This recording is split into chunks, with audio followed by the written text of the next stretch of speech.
Mahkamah Konstitusi (MK) memutuskan partai atau gabungan partai politik peserta pemilu bisa mengajukan calon kepala daerah meski tidak punya kursi DPRD. Putusan dibacakan dalam sidang di Gedung MK Jakarta Pusat pada Selasa 20 Agustus. Hakim Konstitusi mengabulkan sebagian gugatan yang diajukan Partai Buruh dan Partai Gelora terhadap Undang-Undang Pilkada.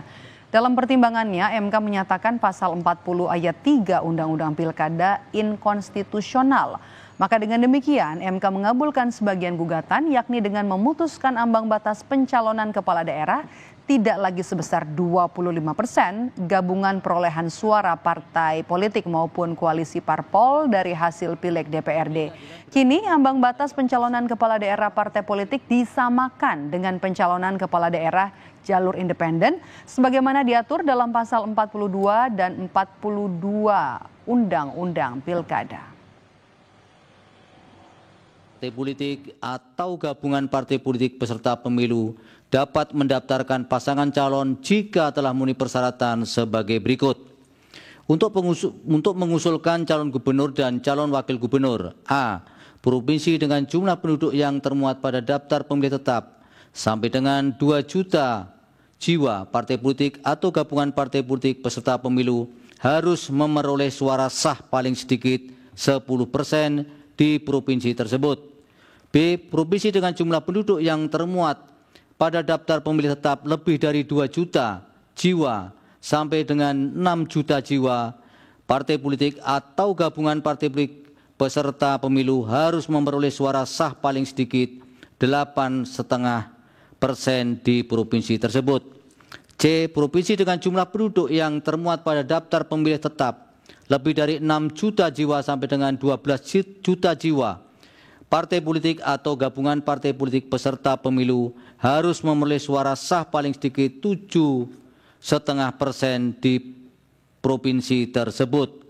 D. Provinsi dengan jumlah penduduk yang termuat pada daftar pemilih tetap lebih dari 12 juta jiwa, partai politik atau gabungan partai politik peserta pemilu harus memperoleh suara sah paling sedikit 6,5% di provinsi tersebut.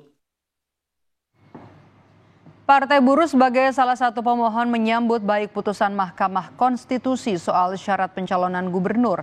Ketua Tim Khusus Pemenangan Partai Buruh, Said Salahuddin, menilai putusan Mahkamah Konstitusi soal syarat pencalonan gubernur memperkecil kemungkinan kota kosong di Pilkada Jakarta 2024. Dulu kemarin pakai 25% suara, sekarang oleh MK diubah karena MK memperbandingkan dengan syarat calon perseorangan. Gitu. Syarat perseorangan itu kan dengan dukungan KTP pemilih. Nah, oleh sebab itu yang paling make sense menurut MK itu harus dilihat kepada besaran populasi, jumlah penduduk dihitung pada DPT-nya, orang yang berhak memilih, DPT-nya berapa, dalam range berapa, maka ditentukan angka threshold-nya.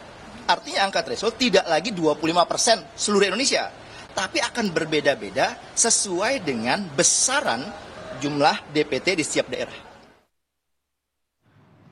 PDI Perjuangan juga menyambut baik putusan Mahkamah Konstitusi yang menyatakan partai politik tanpa punya kursi di DPRD dapat mencalonkan kandidat kepala daerah.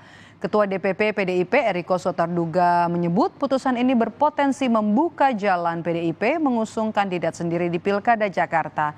Soal peluang nama, PDIP telah mengantongi sejumlah nama, salah satunya adalah Anies Baswedan.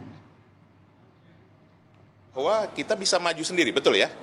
Artinya bisa maju mengusung sendiri pasangan calonnya. Nah, tentu ini kan harus dipertimbangkan.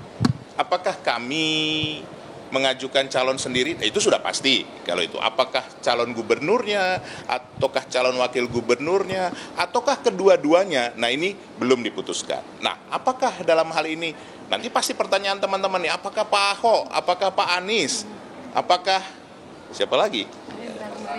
Iya?